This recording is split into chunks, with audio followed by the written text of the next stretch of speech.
Hello बच्चों, तो आप सभी का स्वागत है आपके अपने YouTube channel Alex coaching classes में।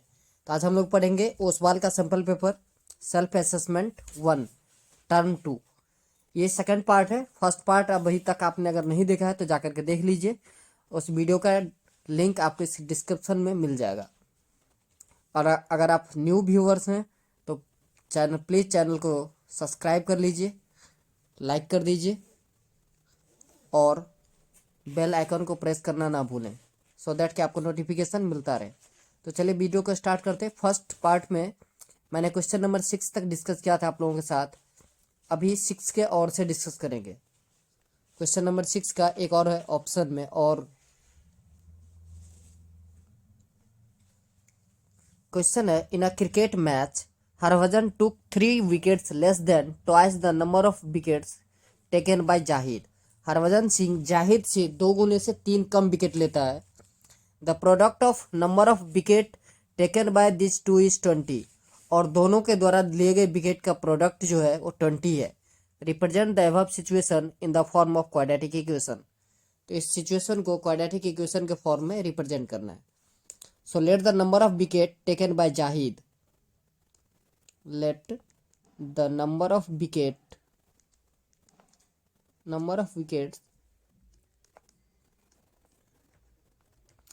taken by Jahid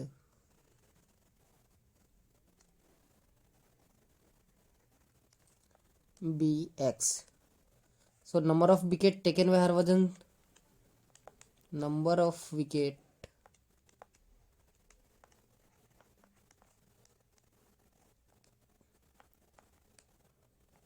Harbhajan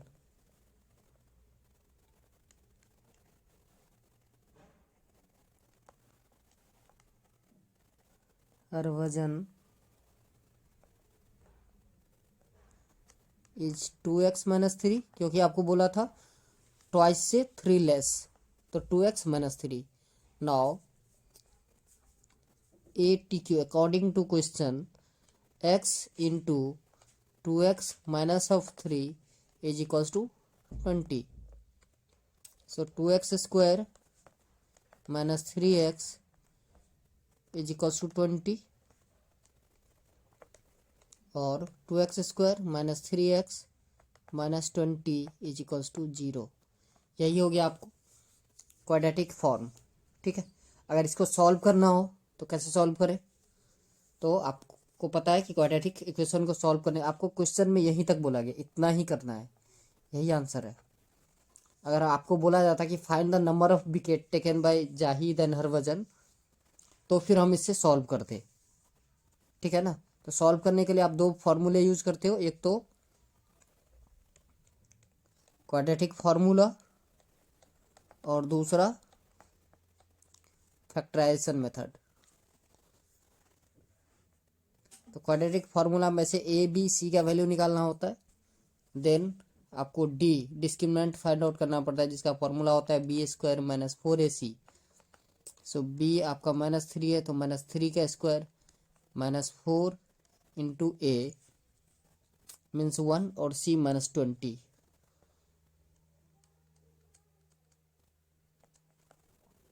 सो 3 3 जा 9 प्लस 80, सो ये आ गया आपका 89।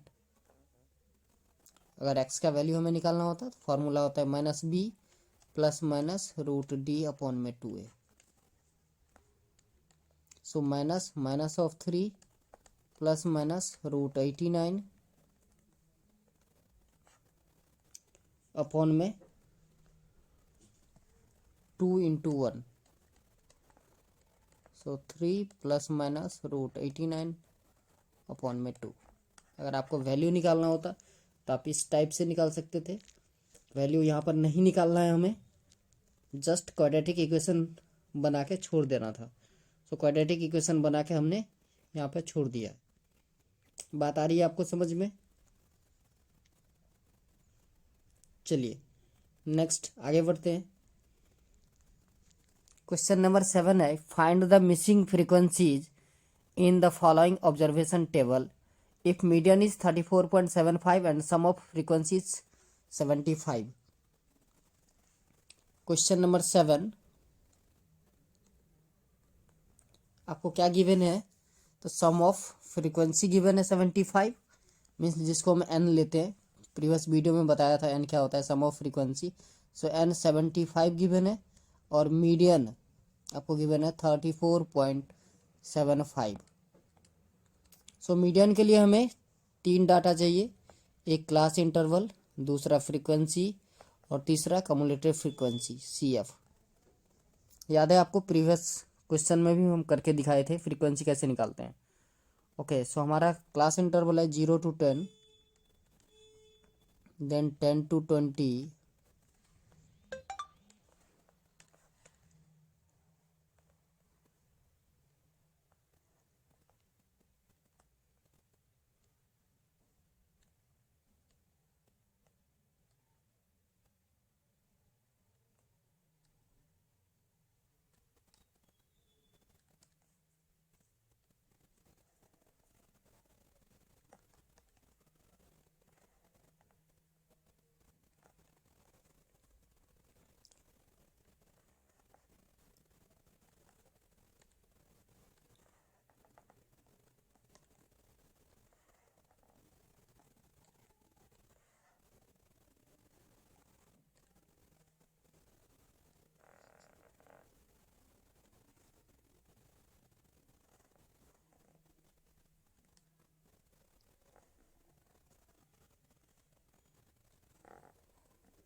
तो इस तरीके से आप एक टेबल प्रिपेयर कर लेंगे।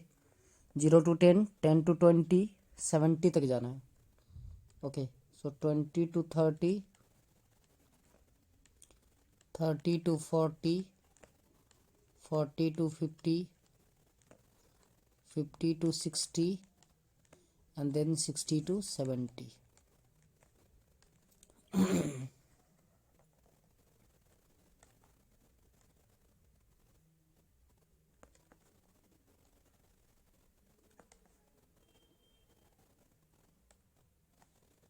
ओके, फ्रीक्वेंसी आपको गिवन है 5, x, 15, y, 14, 8 एंड 5। सो देखिए CF निकालने के लिए मैंने आपको बताया था फर्स्ट फ्रीक्वेंसी कम्युलेटिव फ्रीक्वेंसी ही होता है। सो फर्स्ट 5, देन आपको प्लस करते जाना है। सो 5 + x, then 5 + x + 15, so 20 + x, then 20 + x + y, then 34 + x + y, then 42 + x + y, 47 + x + y, 47 + x + y। तो ये फ्रीक्वेंसी आपको यही होता है, सम ऑफ फ्रीक्वेंसी एन। ये आपको गिवन था 75, it means 47 + x + y is equals to हो जाएगा आपका 75। यहाँ से आपको x + y का वैल्यू मिल जाएगा। So x + y is equals to 75 - 47। तो ये हो जाएगा आपका 28। Let it be equation first. Next, अब बेटा देखो मीडियन हमको गिवन है 34 से लेकर के 34.75। तो एक चीज़ आप बताइए कि जब मीडियन 34 है तो कहाँ लाइज करेगा, कहोगे आप सर 30 to 30, 30 से 40 के बीच में ही आएगा 34। इतनी बात आ रही है समझ में? ओके, तो आपका मीडियन क्लास डिफाइन हो गया, क्या 30 to 40। चलिए, सो मीडियन क्लास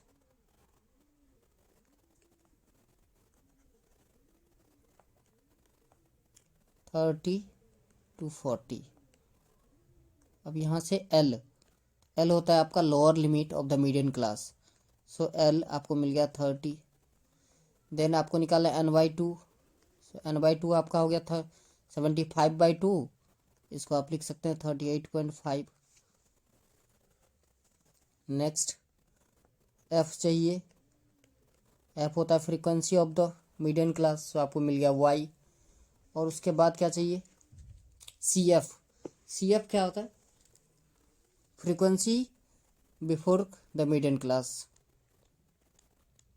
तो देखिए ये है आपका 20 प्लस का X, 20 plus X. Okay, so median is equals to L plus n/2 minus C F by F into H. Median आपको गिवन है बेटा 34.75 is equals to 30 plus n/2 means 38.5 minus 20 minus x divided by Y into 10 का gap है, so into 10।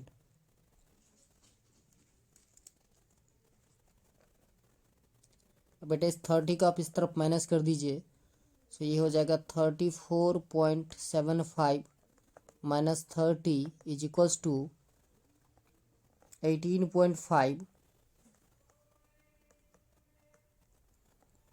Minus x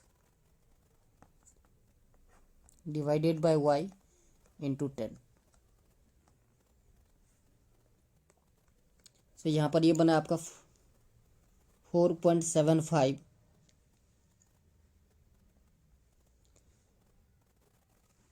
sorry, तो 75/2 37.5 होगा, sorry थोड़ी सी mistake हो गई यहाँ पर, सो 17.5 हो जाएगा। ओके, सो 4.75 वाई क्रॉस मल्टीप्लाई कर दें, इसको 10 से कीजिएगा तो ये हो जाएगा 175 minus 10x implies that 10x plus 4.75y is equals to 175। इतनी बात आ रही है आपको समझ में। Let it be equation second. तो आपको दो इक्वेशन मिल गए हैं, दोनों इक्वेशन को सॉल्व करना है और x और y का वैल्यू फाइंड आउट करना है। सो पहला इक्वेशन था हमारा x plus y equals to 28। So पहले इक्वेशन को क्या करते हैं हम, यहाँ 10 से मल्टीप्लाई कर देते हैं, तो x का कोफिशिएंट सेम हो जाएगा 10x प्लस 10y, तो आपको इजी हो जाएगा। So 10x plus 10y is equals to 280। और दूसरा इक्वेशन है अपना 10x plus 4.75y equals to 175। Minus कीजिए, माइनस माइनस, ये भी माइनस हो जाएगा, so plus minus cancel out. So 10 minus 4.75, 10 minus 4.75, तो ये हो जाएगा आपका 0.25 और 9 minus 4 means 5, so 5.25y is equals to 10 minus 5 5, 7 minus 7 0 105। Okay, so now y equals to 105 by 5.25। So ये डेसिमल बेटा हटा दोगे तो 100 आएगा ऊपर, 105 5 जा 525 एंड 520 जा 100। सो y इक्वल्स टू आपको मिल गया 20। y बेटा क्या मिला 20। सो y अगर 20 मिल गया तो x का वैल्यू क्या होगा, x का वैल्यू हो जाएगा आपका 8। समझ में आ रही है, क्योंकि देखिए ना x प्लस वाई हमारा 28 था, तो एक्स का वैल्यू चाहिए क्योंकि वाई का वैल्यू अभी मिल गया 20। सो एक्स इक्वल्स टू 28 माइनस 20, तो ये हो गया आपका 8। यही बेटा आंसर है। आई होप आपको समझ में आया होगा। चलिए नेक्स्ट क्वेश्चन की तरफ बढ़ते हैं। नेक्स्ट क्वेश्चन है अपना, draw a line segment of length 12 centimetre and divide it into the ratio 6:7। बेटा एक चीज़ देखो, यहाँ पर क्या होता है कि मेरे पास ड्राइंग उतना अच्छा नहीं हो सकता है, एंगल हम आपको सिर्फ गाइड कर सकते हैं, बता सकते हैं कि कैसे करना है ड्राइंग। देखिए सबसे पहले एक लाइन लेना है 12 सेंटीमीटर का,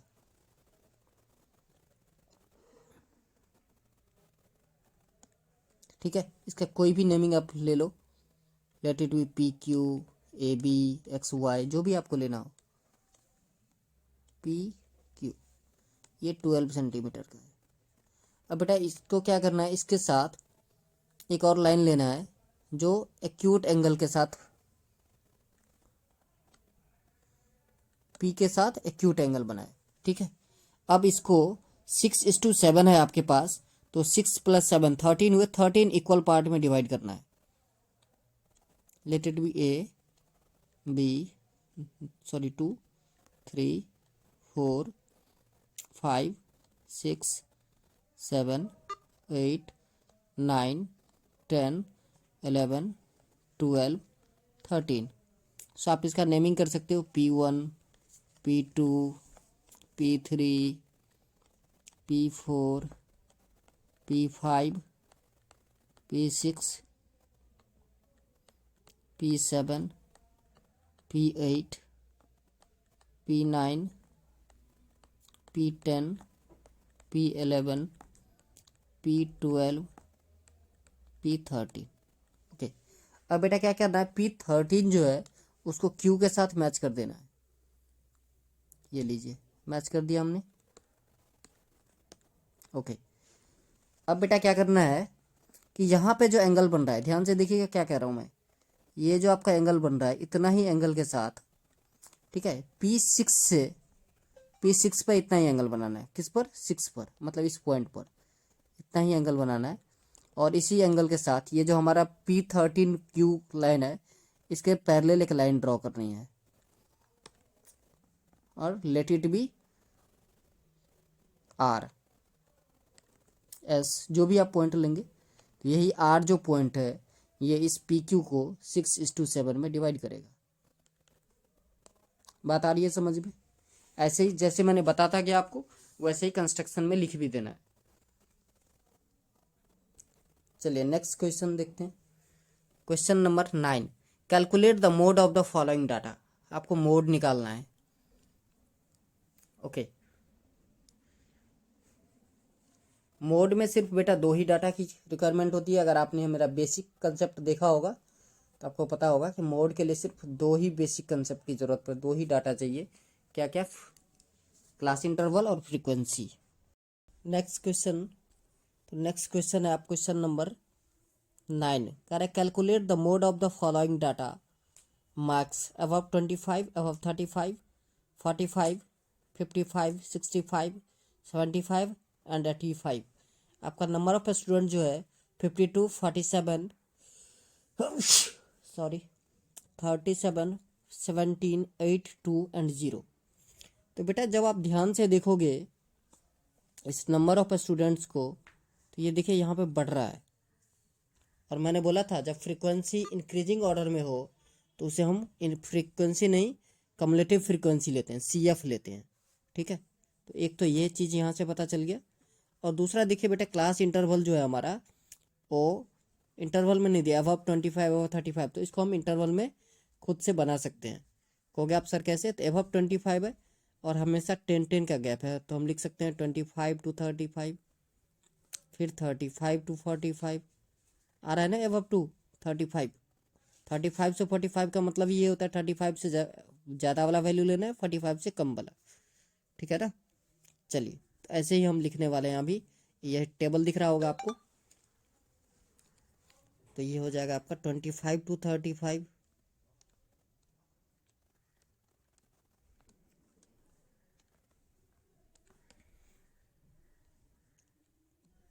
25 to 35, then 35 to 45, 45 to 55, 55 to 65, 65 to 75 and 75 to 85।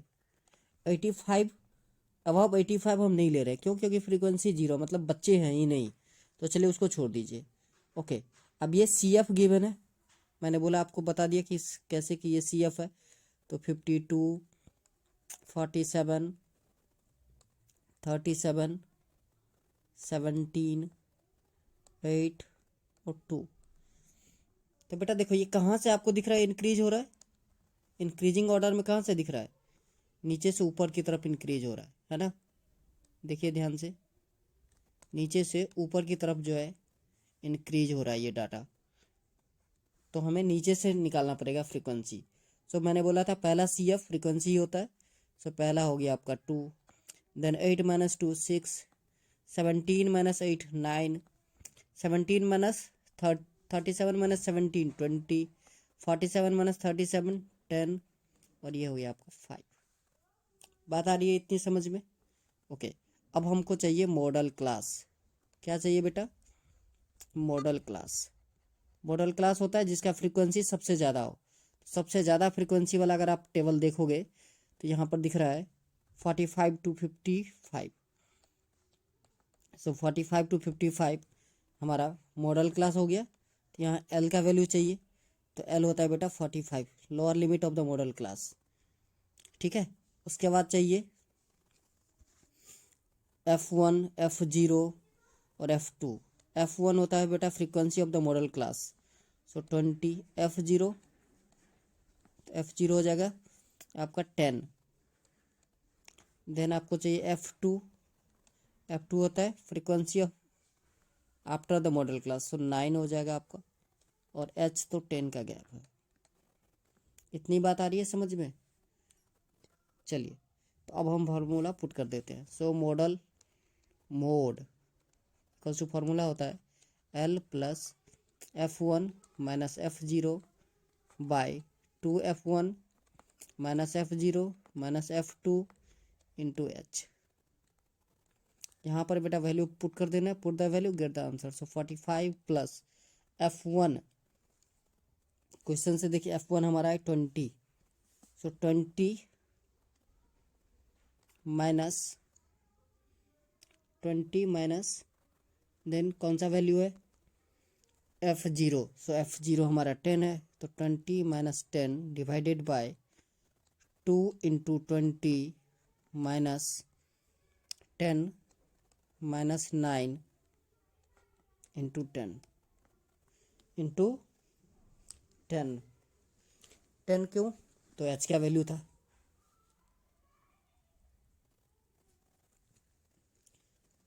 तो बेटा अब देखिए 45 प्लस 20 माइनस 10, 10 हो गया, बाय 40 माइनस 19 इंटू 10। सो 45 प्लस 10 10 जा 100 अपॉन में 21।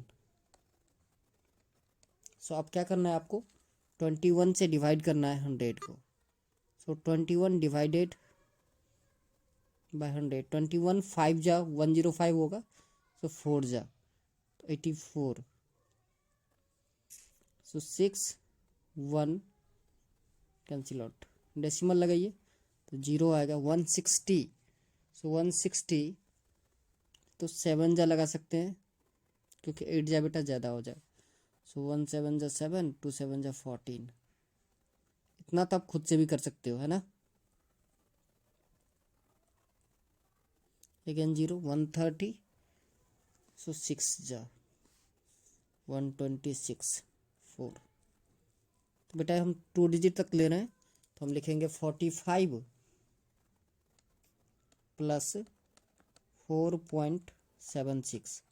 सो ये आपका आंसर आ गया 49.76। यही है बेटा आंसर। चलिए नेक्स्ट क्वेश्चन नंबर 10। करा tree breaks due to storm and the broken part bends so that the top of the tree touches the ground, making an angle of 60 degree with the ground. The distance between the feet of the tree to the point where the top touches the ground is 16 meter. Find the height of the tree. Okay बेटा बोला एक tree है जिसका कुछ part टूट करके नीचे गिर गया है। अब वो जो पार्ट है वो टच कर रही है ग्राउंड को। तो चलिए सबसे पहले एक ट्री बना लेते हैं।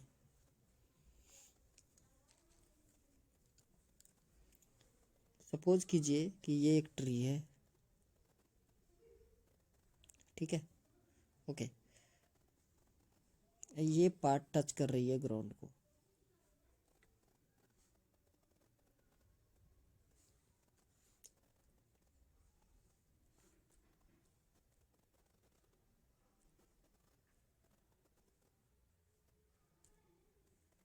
Okay,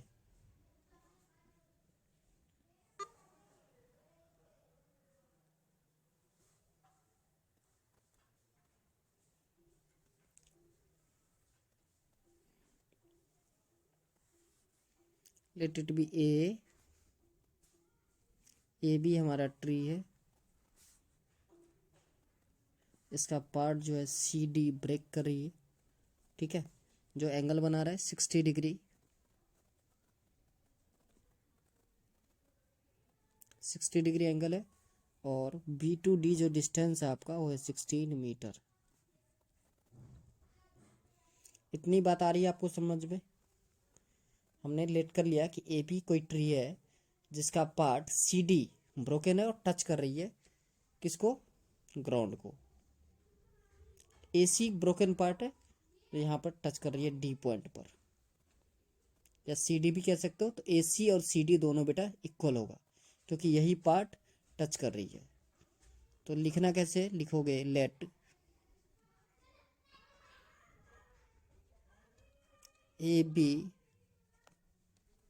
be the original tree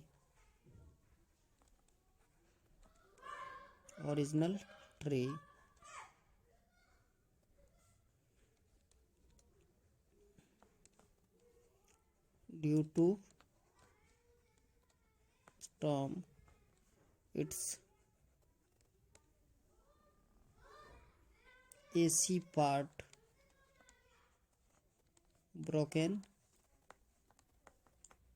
and touches the ground at point C. Touch the ground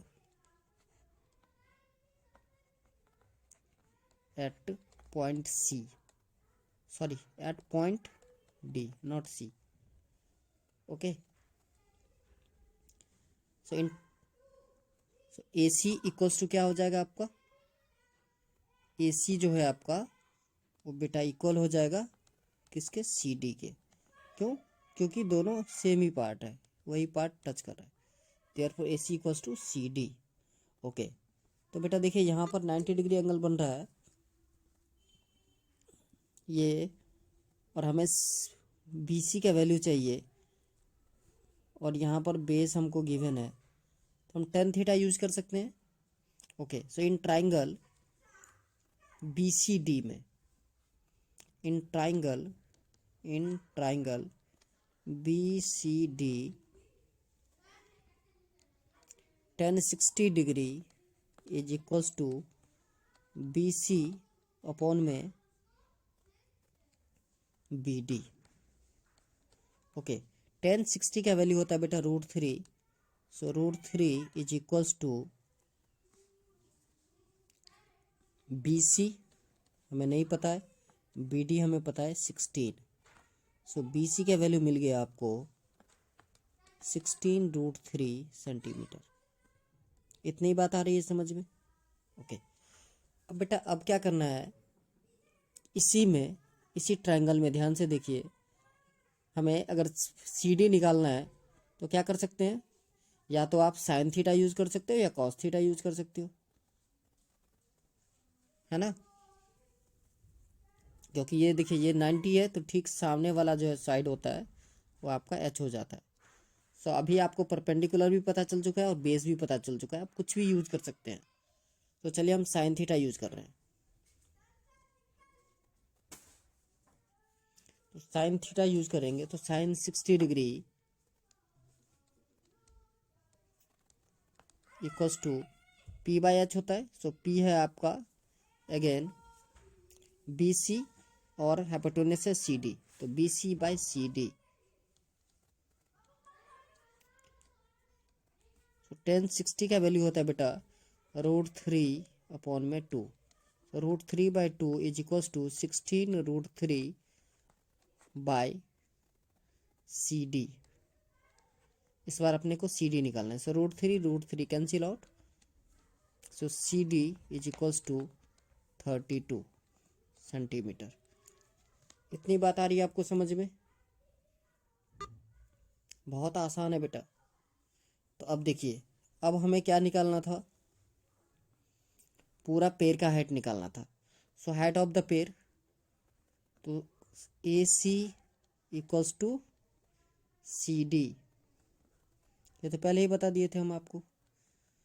तो जितना सी डी का हाइट आया उतना ही हाइट ए सी का बाई भी आएगा। सो ए सी हो गया आपका 32। तो height of the tree, height of tree is equals to A C plus B C, A C plus C B. अगर ऊपर से ले रहे हैं तो ऐसे लिखिए सी बी, या बी सी भी आप लिख सकते हैं, ऐसा कुछ नहीं है। तो बेटा ये वैल्यू है हमारा 32 प्लस 16√3। तो बेटा यहाँ √3 का वैल्यू पुट कर देते हैं, तो ये हो जाएगा आपका 32 प्लस 16 इंटू 1.73। बेटा आफ्टर कैलकुलेशन ये आपका वैल्यू आता है 59.68 सेंटीमीटर। आई होप ये क्वेश्चन आपको बहुत अच्छे से समझ में आ गया होगा। चलिए नेक्स्ट क्वेश्चन देख लेते हैं। इसी का और में भी एक क्वेश्चन है। क्वेश्चन है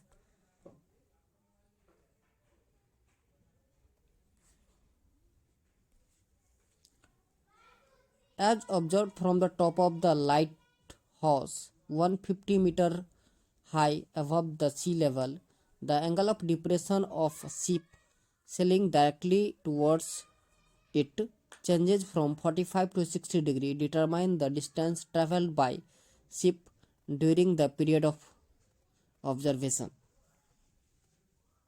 ओके, कह रहा है कि एक लाइट हाउस से जब देखा गया तो दो जहाज थे,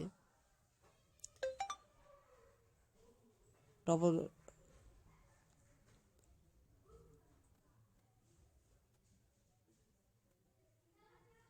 सॉरी एक शिप था जो पहले एंगल ऑफ डिप्रेशन 45 डिग्री था और वो लाइट हाउस की तरफ आ रहा था, ठीक है। तो एंगल चेंज हो रहा था, 60 डिग्री बन रहा था। तो पूछ रहा है आपसे कि बताइए कि उसने कितना डिस्टेंस ट्रेवल किया towards the light house. Okay,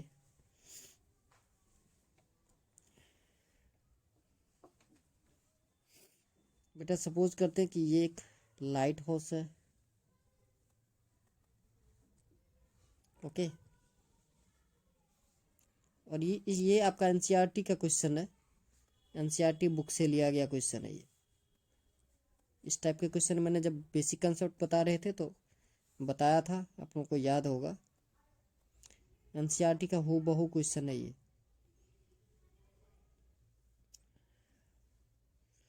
अब बेटा देखिए, ये लाइट हाउस है। अब यहाँ से एंगल जो है आपको एक 60 डिग्री है, एक 45 डिग्री है,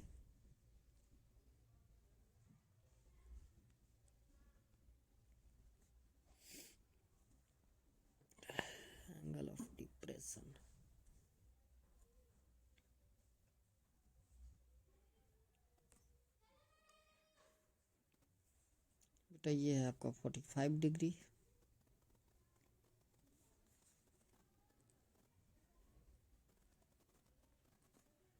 ये है आपका 60 डिग्री, ये आपका छोटा वाला 45 और बड़ा वाला 60। लेट कीजिए कि ए बी वही लाइट हाउस है, ए बी सी डी।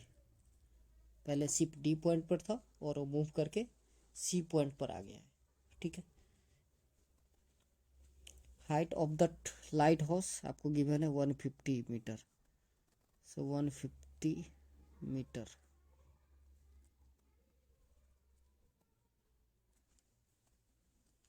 बेटा इतनी बात आ रही है समझ में?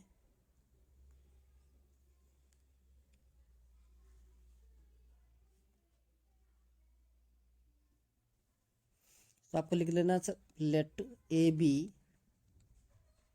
B allowed be a light house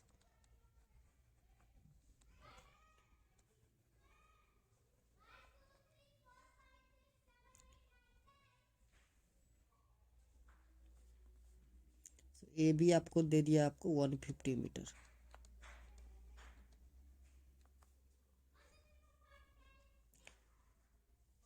तो बेटा हमें क्या निकालना है, हमें डिस्टेंस फाइंड आउट करना है। कहाँ से कहाँ तक फाइंड आउट करना है आपको, सी टू डी, ये डिस्टेंस आपको फाइंड आउट करना है। तो सबसे पहले हम ट्राइंगल ए बी डी ले लेते हैं। So in triangle A B D 1045 degree, so 1045 degree is equals to हो जाएगा ए बी अपॉन में बी डी।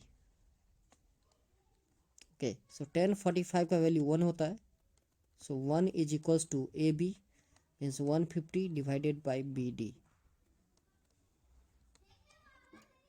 और क्रॉस मल्टीप्लाई कर दीजिए, so B D equals to आ गया आपका 150 मीटर। इतनी बात आ रही है समझ में? बिल्कुल आ रही होगी। ओके, अब छोटा सा ट्राइंगल ए बी सी ले लेते हैं। So in triangle A B C 1060 degree, 1060 degree is equals to A B upon में बी सी। सो 1060 का वैल्यू होता है √3, so √3 is equals to, sorry 1060 होता है 1/√3,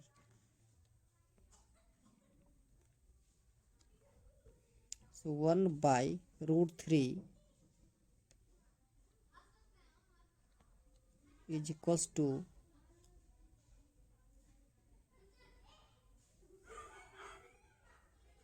1031, 1060 means sin 60 by cos 60, sin 60 √3/2, cos 60 1/2, so 2 से 2 कैंसिल आउट, √3 होता है।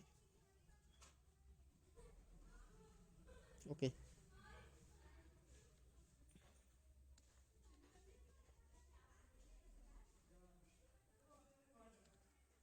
so √3 is equals to AB 150 by BC, और BC इक्वल्स टू 150 अपॉन में √3। इतनी बात आ रही है आपको समझ में? सो 150 अपॉन में √3, तो बेटा ये हो जाएगा 150 बाई 3 इंटू √3। रेशनलाइज कर दिया मैंने, सो 50√3। अब यहाँ पर आप चाहो तो √3 का वैल्यू पुट अप कर सकते हैं। सो √3 का वैल्यू होता है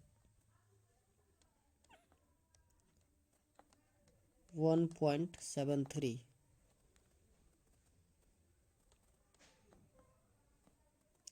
so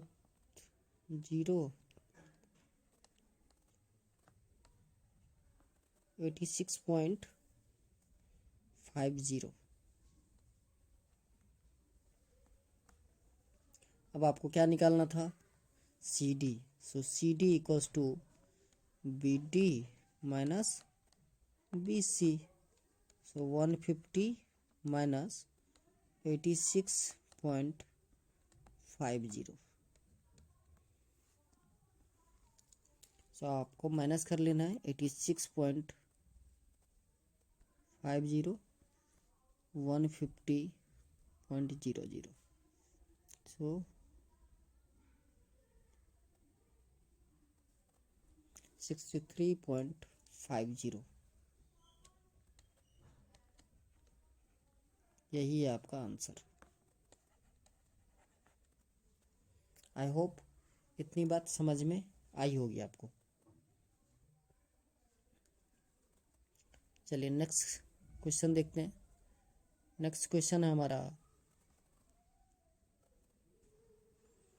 question number 11। A circus tent is cylindrical up to a height of 12 meter and conical above it. If the diameter of the base is 119 meter and slant height of the conical part is 77 meter, find the total canvas used in making the tent. बोला बेटा एक tent बनाना है, ठीक है, जिसमें cylindrical part भी है और कोनिकल पार्ट भी है, ठीक है।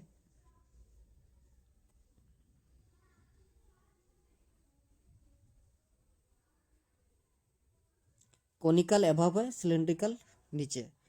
तो इसमें क्या बता दिया आपको कि दोनों का डायमीटर गिवन है, हाइट गिवन है, तो पूछ रहा है कितने कैनवस लगेगा ये आप फाइंड आउट कीजिए। तो इजी क्वेश्चन है।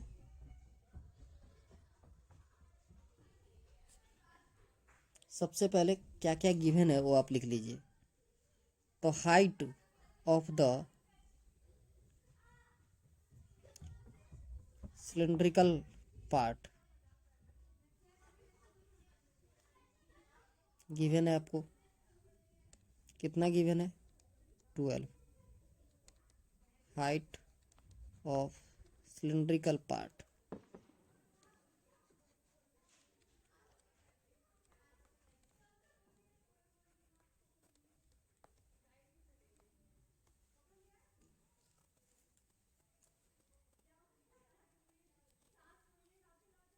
Twelve metre. रेडियस दोनों का सेम ही होगा क्योंकि एक के ऊपर एक है। ओके, रेडियस क्या हो जाएगा, डायमीटर गिवन था 119, तो 119/2। आप लोग कहोगे सर हैंड राइटिंग का क्या हो गया, कुछ नहीं बेटा, हैंड राइटिंग भी ठीक हो जाएगी।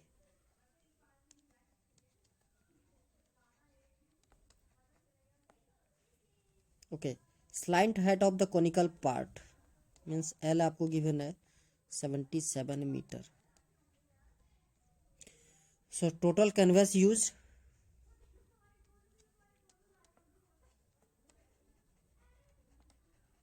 कैनवस के लिए क्या करना पड़ेगा आपको, CSA of cylinder,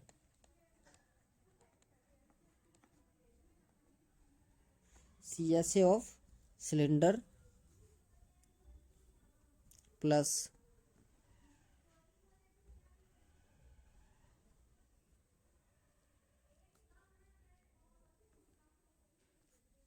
of cone, यही दोनों बेटा फाइंड आउट करना है। So CSA of cylinder formula होता है 2πRH। So 2πRH plus CSA of cone होता है πRL। तो यहाँ से πR आप कॉमन ले सकते हो, तो क्या बचा बेटा 2H प्लस का L। अब ये वैल्यू पुट कर दीजिए। सो पाई का वैल्यू 22/7 इंटू R, आर है आपका 119/2। 2H मीन्स 2 इंटू 12, तो 24 प्लस 77। आई होप इतनी बात समझ में आ रही होगी आपको। 2 1 जा 2, 2 11 जा 22, 7 1 जा 17, 7 जा। ओके, सो आपका फाइनल आएगा 17 इंटू 11 इंटू 101। सबको बेटा मल्टीप्लाई कर दो, तो आंसर आएगा 1888 सेंटीमीटर स्क्वायर। यही है आपका फाइनल आंसर। बात आ रही है समझ में? ओके, चलिए क्वेश्चन नंबर 12।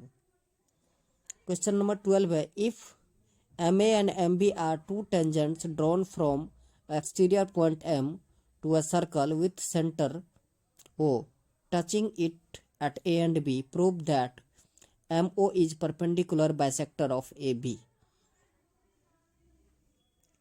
ओके, एक सर्कल है जिसके दो टेंजेंट है MA और MB, जो AB पर टच कर रहा है सर्कल को, और ड्राइव, तो आपको प्रूव करना